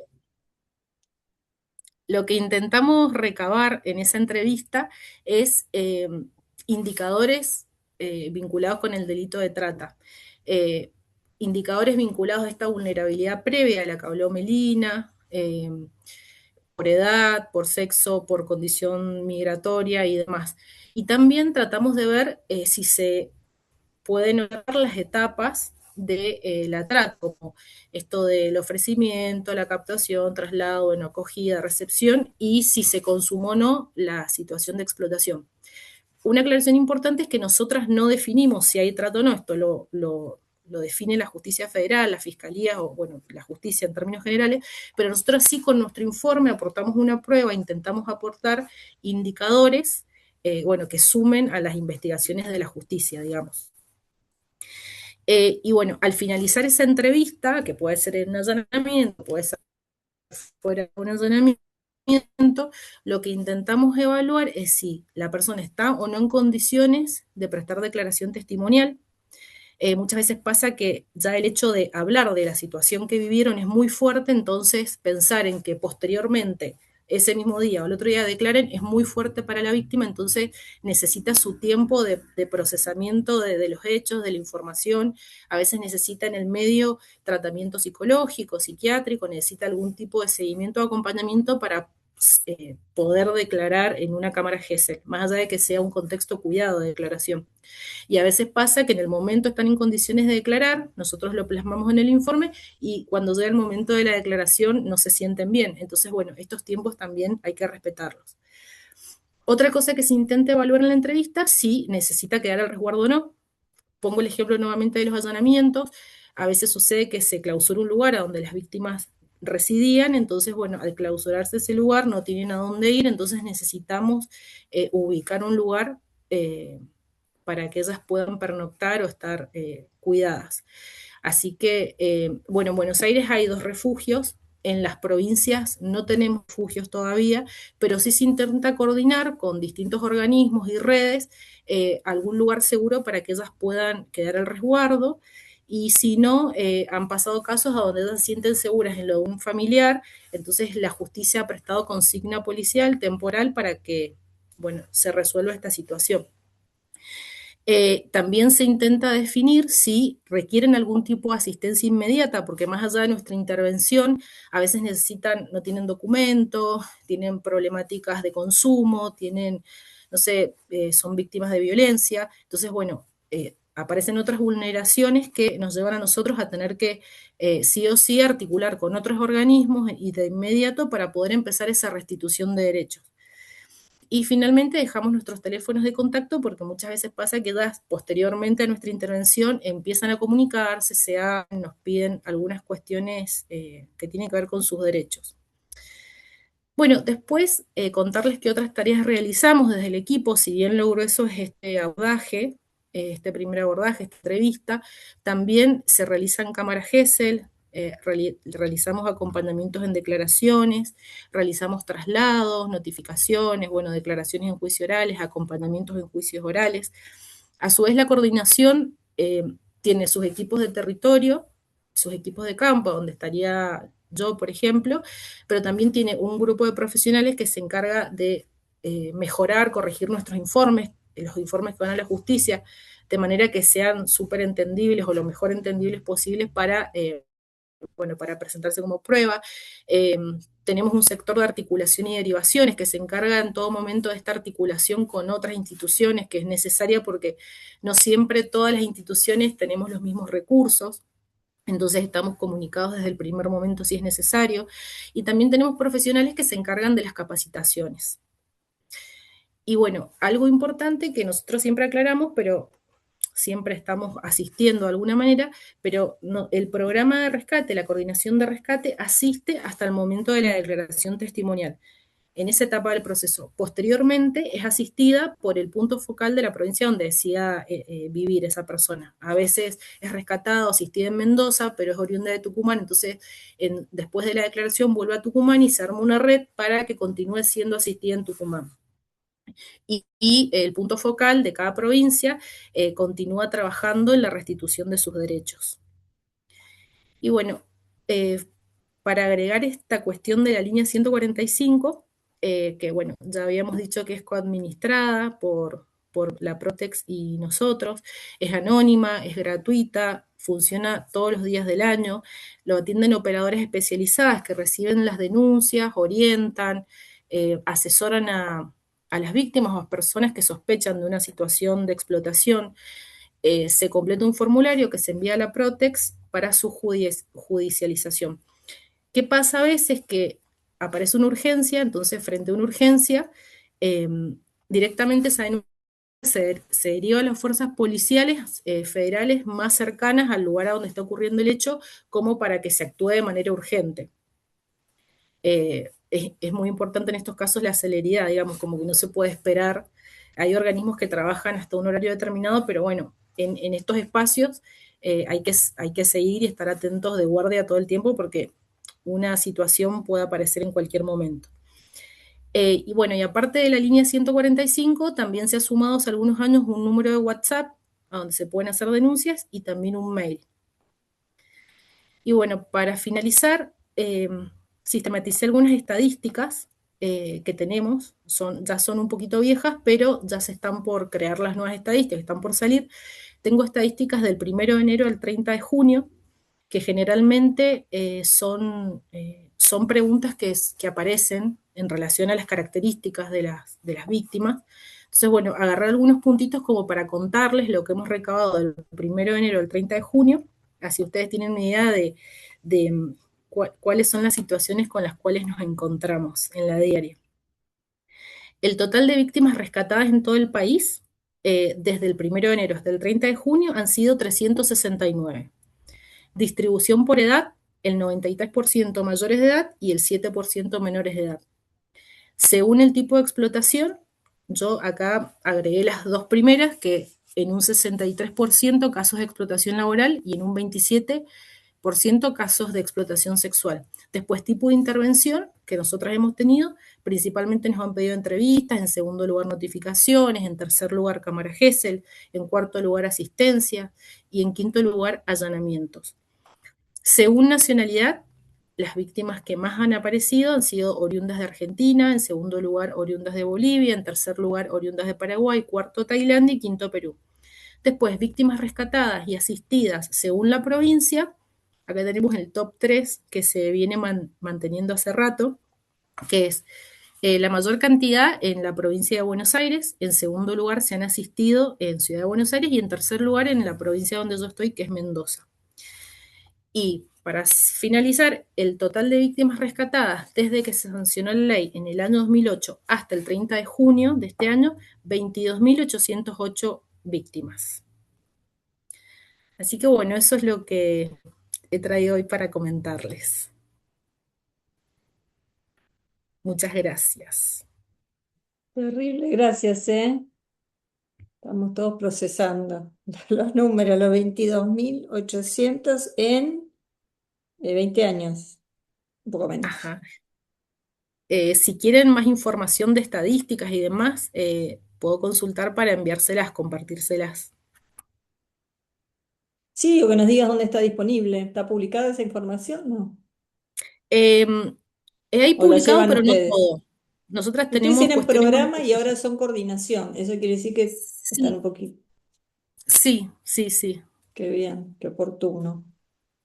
Tenemos también un hogar que antes pertenecía a CENAF y ahora está a cargo de la coordinación. Así que antes teníamos un hogar que era el histórico y ahora, bueno, hay uno más. Vamos Igual son pocos sumando refugios, ¿no? Por recursos lo que de a decís, poco. nada. Son pocos, o sea, hay en Buenos Aires, en las provincias no hay, pero bueno, siempre hay una Por idea eso, en cada provincia de generar un nuevo espacio. Así que bueno, claro. se va articulando con lo que se tiene. Mm. Sí, sí, seguro. Bueno, no sé si alguna o alguna quiere hacer pregunta viva voz o comentarios también. Preguntas aprovechando los expositores que tenemos, pero también puede ser algún comentario de los temas vistos. No sé, voy a revisar mientras el chat. Eh, yo siempre cuento que a mí me empezó como, no puedo decir interesar el tema trata porque suena horrible, pero digamos, cuando empecé a prestar atención al tema de la trata fue cuando yo asumí en mi tribunal. Bueno, había un montón de expedientes a resolver. Yo trabajo en un tribunal de asuntos impositivos, o sea, donde se litigan temas tributarios. Nada que ver con la trata, en principio, y en uno de los expedientes que a mí me llamó la atención había un caso donde AFIP o IARCA reclamaba impuesto a las ganancias, impuesto al valor agregado por las ventas en un lugar que había sido denunciado por trata en la calle Córdoba y Esmeralda, acá en la capital. Quienes vivimos un poco en la zona sabemos que ahí hay una serie de confiterías donde había trata. Y entonces había había condena de trata en ese lugar, y todo eso surgía del expediente que yo tenía que resolver en un tribunal que resuelve temas tributarios, ¿no? Y a mí lo que más me llamó la atención de ese caso, y ahí empecé un poco también a tratar de estar siempre atenta a los temas, es la naturalización. Digamos, no había nada en el expediente que pusiera de manifiesto, no había nada en el expediente que había tramitado antes en AFIP, ni tampoco en el que había tramitado en el tribunal, que no lo había tramitado yo, sino que lo había heredado, creo, que destacara, digamos, esto que hablamos al principio de la invisibilización del tema. Se daba como natural que en ese lugar se estaba reclamando impuestos, por lo que en el expediente aparecía eran las coperas. Entonces las coperas se había cobrado en cuentas bancarias y esa empresa no había pagado impuesto a las ganancias, impuesto al IVA. Y entonces, bueno, me acuerdo que yo hice un voto que lo debería buscar, ¿no? Pero es como que era un negocio más. A eso voy. Eso es lo que a mí me ponía como me parecía muy arbitrario, ¿no? Y entonces ahí empecé un poco a meterme en el tema, y hay algo que, bueno, hace muy a mi propia incumbencia, y es que las ganancias derivadas de la trata para el Estado son como cualquier otra ganancia. O sea, el Estado no distingue entre las ganancias que vienen, o sea, los ingresos que generan, por ejemplo, las mujeres explotadas son ingresos gravables, porque nuestro sistema impositivo no distingue entre ganancias legales y no legales, todas pagan impuestos, ¿no? Entonces, bueno, en eso hay mucho también, y por eso es que acá el fisco estaba reclamando ganancias sobre esas tratas sobre esos ingresos de coperas, ¿no? Que eran extranjeras, digamos, estaba todo acreditado que había sido un lugar de trata, les habían sacado el pasaporte. Bueno, yo por ahí aprovecho, ese es mi origen del tema, pero aprovecho también para preguntarle por ahí a Ludmila, digamos, cómo se capacita a esas mujeres o esas, yo doy por sentado que son mujeres, con esas personas que atienden los teléfonos, ¿no? Para la coordinación, son psicólogas en general, son trabajadores sociales, digamos, cuál es el perfil de esa persona que trabaja en ese lugar, ¿no? Y cómo se las contiene también a esas personas, ¿no? Mira, yo en la línea no estoy, pero te puedo decir en términos generales que son las operadoras, son todas profesionales, la mayoría psicólogas, trabajadoras sociales, Psicólogas, claro. sí, estudiantes avanzados también. No sé si hay abogados, tendría que averiguar porque va variando el número. Hay gente que se va, gente que viene. Pero bueno, todas tienen la misma formación y la misma, digamos, capacidad de contener, o sea, se preparan para eso, tienen su propia coordinadora también de la línea. Entonces, bueno, si bien depende de la Coordinación Nacional de Rescate, es como una mini coordinación aparte que tiene su forma de Ajá. trabajo. Pero bueno, Ujú. si les interesa, puedo traer información de cómo No, trabajan. acá en el chat hay alguien, ¿no? María Eugenia, que está pidiendo que dejes el número de WhatsApp de donde se puede denunciar. eh, Sí, que- ahí lo agregué. Y Vos también ya hay lo un mail. contestaste. Bueno, bueno, bueno. Sí, Está hay bien. un mail que también lo voy a agregar en un Acá ratito. Germán nos deja lugares de estadísticas, que está muy bueno para quienes hacen investigaciones o no, también para las sentencias, ¿no? Hoy hay muchas sentencias con datos estadísticos también. Y bueno, no sé si alguien más quiere preguntar algo de los que están acá. Ahí hay un reclamo de que las capacitaciones sean abiertas al público. Sí, que No, un reclamo disculpe, en Agustina, el sentido, no, no. Sí, sí, María soy yo, Fernanda porque dice. cuesta mucho encontrar capacitaciones Sí, abiertas y de hecho para mí es un placer porque compartir este espacio con ustedes aprendí un montón, pero no se ven cursos de trata. Bueno, ahora comentó de la diplomatura, pero no son abiertos a sí. todos. Entonces la idea es que se difunda para que haya menos víctimas.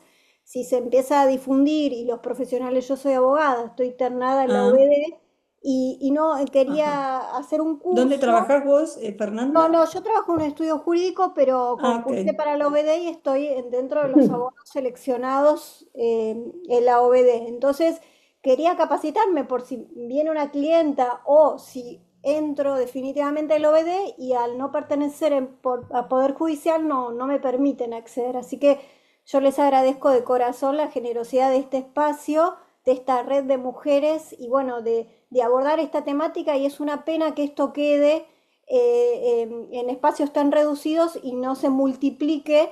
Por eso hablaba de organismos públicos, en el caso de la Protex, porque es el organismo encargado, pero sería bueno que lo hagan en escuelas, en clubes, porque para evitar que las ofertas laborales, estas falsas ofertas laborales, donde caen tantas víctimas que tienen su primer trabajo, que no saben si van a ir a una entrevista y van a perder la vida en la entrevista o si van a ser víctimas de trata, van a ser luego captadas, o este mito que hay de esa traffic blanca que rodea las escuelas para captar a niñas, niños y adolescentes o en plazas. Bueno, hay muchos mitos y si no se difunde y no se informa, la sociedad, la comunidad en general no puede acceder a esto. Así que Sí, totalmente de sumamente acuerdo. agradecida por todo lo brindado, gracias, muy No, generosos. gracias a vos. A mí, siguiendo lo que dice Fernanda, siempre me llama la atención cuando leo las noticias o mismo algunas sentencias de trata, que es como los lugares donde sucedió los hechos son a la vuelta de casa, o son en una oficina en Retiro, ¿no? Que pasé mil veces, paso todos los días, o son, ¿no? En el interior también, son en lugares muy visibles, ¿no? O sea, no suceden en la luna, ¿no? La trata tiene lugar a la vuelta, ¿no? Entonces eso siempre pienso en que no sé, hablar de complicidad del resto está mal, pero digamos que hay algo esto que estamos tratando de hacer acá, que dice Fernando, ¿no? Que hay que visibilizarlo. Bueno, no es normal tener un lugar a la vuelta, ¿no? De tu casa donde entran, no sé, donde se debe ver un movimiento, bueno, o acá, ¿no? Como hubo también una causa en la avenida Córdoba, ¿no? Que bueno, es pleno centro eso, o sea, no solo las provincias, pero digamos como que está muy cercana, ¿no? Los lugares donde, por lo menos la trata sexual hablo, claramente, pero bueno, lo mismo los talleres textiles, ¿no? Están acá en Villa Crespo, no sé, están acá como todo muy a mano. Entonces, por eso, en vez de que Fernando tiene razón, bueno, tiene que haber algo de que todos, socialmente, ¿no? El castigo social, no solamente, o una mayor práctica de denuncia, ¿no? No sé cómo se traduce porque no. Pero bueno, creo que en eso podría ser la clave también del tema, ¿no? No pareciera haber mucho reproche, ¿no? A eso. O sea, hay tratados internacionales, hay leyes, lo que no veo es mucho reproche a veces a esas conductas, pero por ahí es una opinión personal, ¿no? Hola, buenas tardes. ¿Quién es Silvina? ¿Qué Sí, ¿qué tal? tal? ¿Cómo Buenas estás? tardes. Un poco comentar más o menos por la misma línea que hablaba recién la colega María Fernanda. El tema de la difusión, pensaba cuando se instaló en los colegios la ESI, ¿verdad? Y que bueno, más allá de que fue más o menos resistido, creo que se trata de un conocimiento que debe llegar justamente desde las infancias, las adolescencias y demás. Y me parecía como importante esta difusión, justamente lo que ella decía, porque se producen fenómenos que por ahí responden a una determinada época. No sé, hemos transcurrido, por ejemplo, el tema del Mundial de Fútbol y el intercambio de figuritas y todas las redes que se abrían y demás donde intervenían los niños para participar, por ejemplo, del intercambio.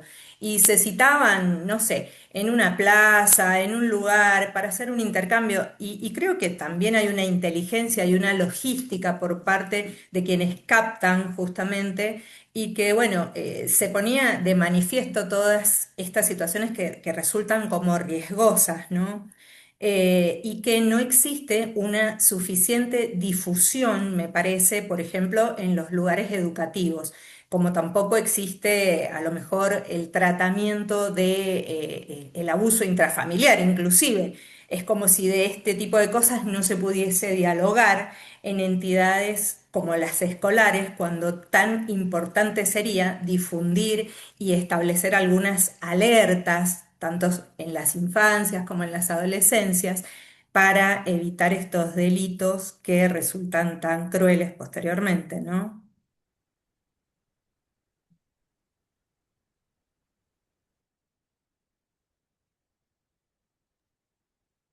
Ahí, Yo no sé si alguien dale, más pidió Cari. sí, si alguien más pidió la palabra, pero un poco en línea con lo que dicen, ¿no? De que en principio no hay un reproche social o hay, no sé si tiene que ver con la falta de visibilización, con cuántos elementos contribuyen a que no exista ese reproche social, porque son situaciones como que están, digamos, de algún modo naturalizadas, fundamentalmente en el tema laboral. Cada vez que aparece una noticia de la cantidad de personas que están reclutadas en algún lugar trabajando, como que la sociedad no relaciona ese hecho con el tema de trata, sino que piensa que en todo caso es vulnerar el derecho laboral o las leyes laborales, nada más. Entonces, el reproche social o moral, si se quiere, a la situación es mucho menor que lo que la gravedad del hecho indica. En realidad nos tenemos que interpelar también por qué ese reproche social es tan bajo, ¿no? En cómo empezar a visibilizar estas situaciones y exhibir que no son solamente una vulneración o una violación a la ley laboral, que está en juego en todos los casos de trata. Una cantidad de derechos humanos están involucrados en estos casos, y en especial el de la dignidad. O sea, cuando hablamos de valores o de derechos humanos o de escalas de derechos, valores, muchos constitucionalistas discuten muchas veces inclusive si por sobre el derecho a la vida no está el de la dignidad como más importante, y entonces todos estos aun cuando el derecho pueda ser la libertad o la integridad sexual o, bueno, todo lo que podemos nombrar relacionado con esto, me parece que nos tenemos que interpelar cómo empezar a trasladar a la sociedad la gravedad del tema. Y bueno, por supuesto, los que trabajamos en el Poder Judicial, eh, también cuando recibimos estas denuncias, que se nos despierten las alarmas, ¿no? Porque también pasa eso, que a veces llegan las denuncias y la alarma de que puede ser un caso de trata no aparece.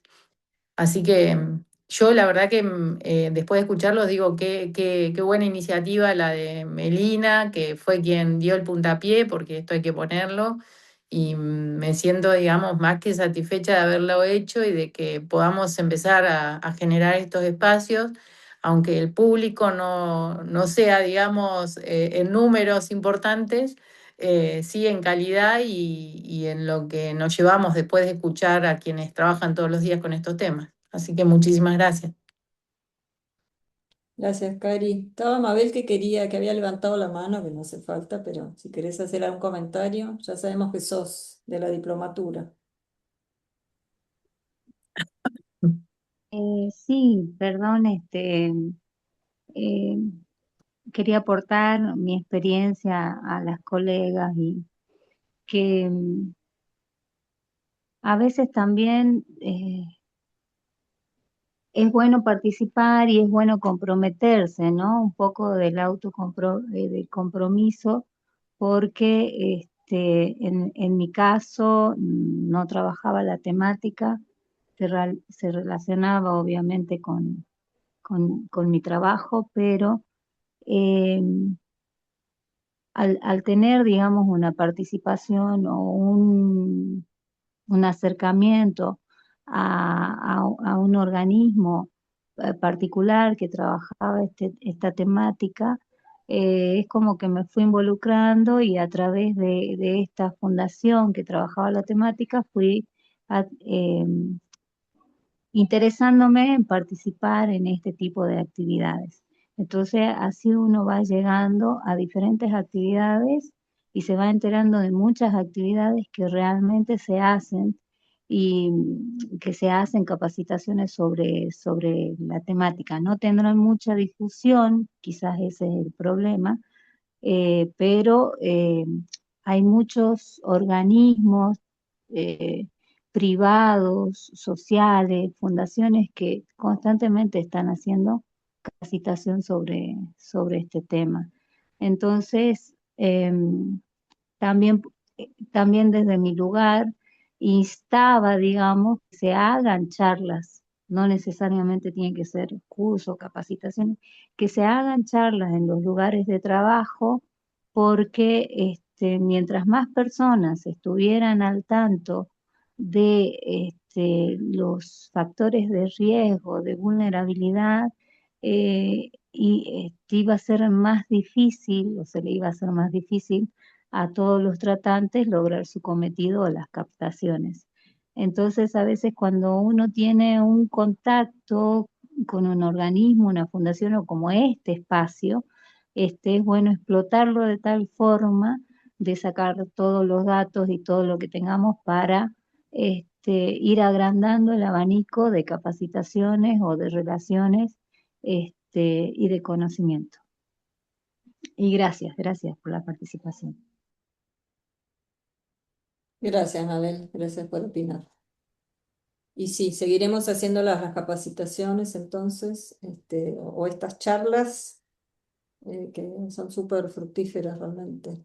Sí, a mí siempre me queda la duda si en realidad, por lo menos mi última pregunta para Germán, bueno, y para Meli también, y obviamente para los tres, es si ustedes sienten que la gente tiene más miedo en intervenir, no sé, como testigos en este tipo de delitos. Yo siento que hay una suerte de, como que es medio tabú inclusive, ¿no? La palabra trata, no sé, hablo en ámbitos, por supuesto, profesionales, pero me imagino que también deben lidiar con cierto temor, ¿no? Por ahí más que en otros delitos o no. Es una pregunta, ¿eh? Yo tomo la posta solamente para hacer la aclaración de que la línea 145 es una línea que está prevista para la denuncia anónima. Entonces, Claro. la gente puede llamar ante la mera sospecha y después es el turno de la fiscalía de investigar si hay o no delito. Esto, de alguna manera, generó que con posterioridad a la implementación de la línea, que lleva unos 10 años, creo, el UNMI más o menos, o un poquito más, se haga un repunte de denuncias porque claro, esto generó ante el conocimiento, había colectivos ploteados por todo el país, llamar a la línea 145, algunas publicidades en ese momento que se pasaban en la tele, digamos, en abierto, y eso generó un aumento de las denuncias frente a un delito que se desconocía. Se habló mucho con la modificación de la ley y después medio que planchó.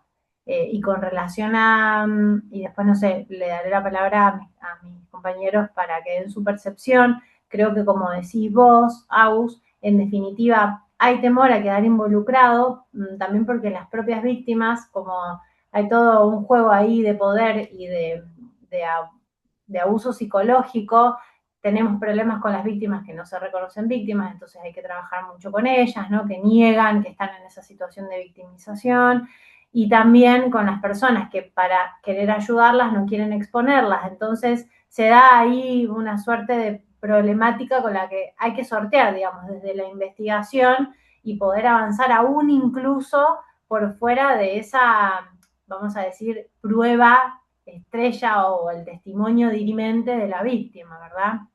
Pero por lo menos estamos avanzando y esto sí es creo que es una ganancia en algunos tribunales poder avanzar con los procesos hasta llegar a los juicios sin necesidad de traer a la víctima que declare 40 veces, sino que preconstituir la prueba en la instrucción y después utilizarla con posterioridad eh, para no exponerla justamente.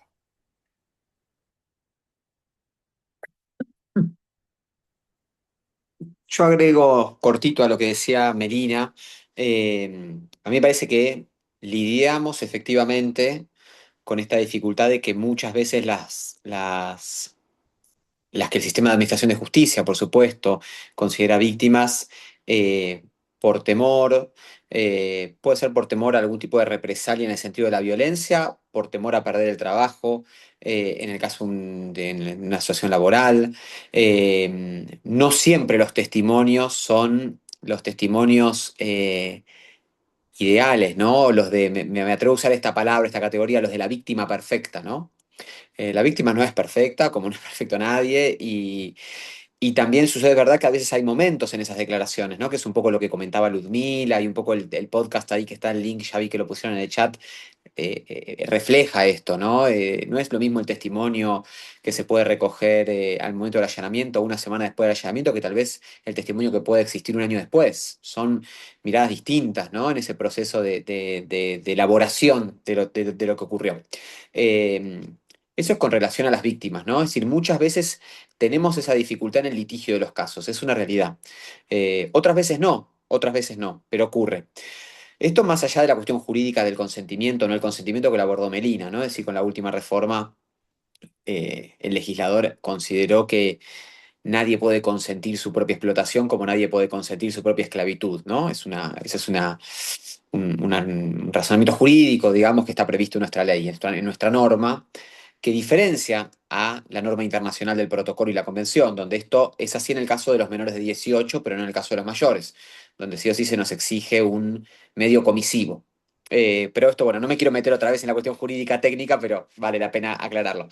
Después creo que lo otro que planteaba, se me ocurre, Agustina, con relación a tu comentario, que es cierto. Después yo creo que hay un trabajo más general y más transversal de la justicia, de ser una justicia más próxima, ¿no? Yo creo que hay una percepción social respecto de que siempre el engranaje judicial es un engranaje complicado, ¿no? Y que a veces hay que recorrer demasiados pasillos para lograr hacer la denuncia y dar el testimonio. Y bueno, eso yo creo que es un desafío cotidiano, y yo creo que el programa de rescate tiene un rol muy, muy grande y muy interesante en eso, para mí, de una mayor proximidad, de una mayor cercanía, de una mayor empatía también en la escucha, tanto a las, por supuesto, ni hablar a las víctimas, pero también a las personas que denuncian. Y también es verdad esto que decía Meli, que está la facultad de denunciar anónimamente, porque por supuesto es mejor una denuncia anónima que una denuncia que no existe, pero siempre es mejor una denuncia a la cual se le puede ofrecer al denunciante o a la persona que denuncia todas las herramientas e instrumentos de protección que tenemos, que son un montón, y que funcionan en muchísimos de los casos, como la preservación de la identidad, por ejemplo, y conformar un legajo aparte con la identidad de la persona que denuncia, y no solo resguardar sus datos, sino datos de contexto que podrían permitir identificarlo, porque la realidad es que muchas veces cuando uno esto como investigador, y ustedes, esto las colegas lo deben saber también todas muy bien, o sea, no es lo mismo la denuncia por ahí que se recibe por teléfono y que son 3 párrafos, que si yo con posterioridad tengo la ocasión como personal de justicia de entrevistarlo, preguntar, repreguntar, una pista que dio que me puede llevar a otro lugar. La verdad que son investigaciones mucho más fecundas. Si no, a veces vamos a ciegas. Y eso creo que es un desafío transversal de la justicia, ¿no? Me tomo ese atrevimiento formando parte, ¿no? Lo digo, por supuesto, en plural. Eh, pero bueno, eso con relación. Después creo sí, y con esto cierro, chiquitito, creo que siempre uno siente que no alcanza, ¿no? Con delitos tan graves, puede ser esto, puede ser delito de violencia de género, puede ser homicidios, siempre uno siente que no alcanza, ¿no? Creo de todas maneras que la Argentina tiene un buen estándar de investigación en materia de trata. Creo que esto le valió reconocimientos. Cuando uno se pone en contacto con otros países de la región, creo que tenemos, les diría, un diagrama institucional, un mapa institucional con organismos eficientes en su labor, aún a pesar de un montón de problemas, eficientes en su labor, con el Plan Nacional de Rescate, los puntos focales, un sistema de reparaciones que cuesta pero está diseñado, tiene una ley propia del Fondo Fiduciario para hacerlo efectivo, bueno, por supuesto la Fiscalía Especializada. Entonces, bueno, me parece que eso también hay que valorar ese recorrido, que por supuesto uno siempre va a sentir que no alcanza, y eso está bien que sea así, me parece que está bien, y está bien que a la justicia se le demande más. Me parece que es parte de nuestro rol como funcionarios públicos. Pero bueno, también reconocer, ¿no? La Argentina es un país con muchísimas sentencias condenatorias en materia de trata. eh, y bueno, forma parte, creo, de este andamiaje institucional que se ha construido a lo largo de los años desde la ley, ¿no? Desde la primera ley del 2008. Así que, bueno, dejar ese comentario nomás. Esa visión optimista para un viernes casi 7 de la tarde. No No, está pero es mal. verdad, Argentina, no, no está nada mal, te lo agradecemos todos, creo, sí, pero es verdad, es muy reconocida Argentina en otros países por, bueno, el sistema de reparación, esto de reparar con el propio inmueble, ¿no? Donde fueron explotadas. Bueno, a mí personalmente me gusta mucho, creo que fue en la sentencia de trata por streaming, cómo hicieron el cálculo de la indemnización a partir de como una similitud con ganancias, ¿no? Porque es verdad que una mujer que está siendo tratada genera, ¿no? Como buscando una similitud Ujú. con trabajo. No sé si buscaron el convenio colectivo de trabajo, no me gusta, pero dijeron, bueno, a ver cuánto hay que indemnizarla y consideraron que estuvo trabajando contra su voluntad. Claro, Y eso también me parece que es como sumamente innovador, ¿no? Cómo calcular la indemnización y bueno, como si hubiera sido un trabajo que no quiso hacer, ¿no? Claramente. Así que eso, o sea, claro. considerando que ella generó ganancias, las ganancias se las llevó el tratante, ¿no? Bueno, vos lo explicarías Ujú. mejor, por supuesto, pero me No, interesó no, pero está mucho muy bien, lo estás diciendo muy esa bien. visión. Claro, es Me pareció obligatorio en muy, muy... Argentina, es obligatorio en la Argentina la reparación a las víctimas, y efectivamente, como vos bien decís, se hace a través de un cálculo económico para la reparación que trata de involucrar económico. tanto la ganancia ilícita obtenida, pues una ganancia derivada de un delito por parte del explotador, Exacto, como el daño que le pudo haber provocado, que es un daño más por ahí propio, uno lo entiende más propio del ámbito civil. Lo que busca la ley es evitarle a la víctima, que es un poco lo que le pasó a Lica en su momento, mm, evitarle a la víctima tener que obtener la sentencia condenatoria para después ir, como si pudiera hacerlo, claro, como si hubiera las herramientas, ir a litigar en el fuero civil una reparación. Entonces hoy se hace directamente claro. Desde el ámbito penal, ¿no? Junto con la sentencia Claro, y se hace ahí el condenatoria. cálculo. Falta agregar Exacto. lo que decía Melina de, bueno, reparar también a todas las otras personas, ¿no? Hoy, ¿no? Que fueron, ¿no? La familia, ¿no? Que fue víctima, digamos, que fue damnificada por ese, ¿no? Que es un poco Ujú. lo que decía Melina, de la víctima, ampliar, ¿no? El concepto de víctima, Sí, no sé sí. si no te entendí más. Eso también es súper interesante. Bueno, yo debo Y, cerrar por el horario y porque es viernes a las 7 de la tarde, así que les agradezco un montón a los 3 expositores, mi reconocimiento, admiración y agradecimiento por haber compartido acá su trabajo y su especialización. Y bueno, seguramente organicemos otros, la verdad que dan ganas de seguir hablando del tema. Y a todos los que participaron, a Cari, que es la presidenta de la red, que está acá presente, y todos muchas gracias y muy buen fin de semana por mi parte. ¿Eh? Y después si alguno necesita el certificado, por supuesto se lo vamos a hacer, esto se los digo por algunos, por ahí pídanoslo que se los hacemos, ¿eh? Bueno, muchas gracias, a todos. Gracias, hasta luego. Bueno, Adiós. muchísimas gracias. Un abrazo, buen fin de. Buen fin de semana. Excelente, Gracias, hasta luego. gracias, gracias. Muchas Adiós. gracias, muy Buenas generoso. Realmente tardes. excelente. Excelente, realmente fantástico. Gracias, Un Lili, por placer. estar. Gracias. Sí. Sí, sí, gracias, Agus, Lili. Gusto Gracias. La verdad verte que ahí. muchísimas Muy gracias. importante para los que no venimos de estos temas, pero es ampliar la visión y saber qué pasa. Así es, Muchas Lili. gracias. Esperemos que en el barrio no haya ningún lugar. Bueno, besito. Chao, chao. Bueno, un abrazo. Chau, chau.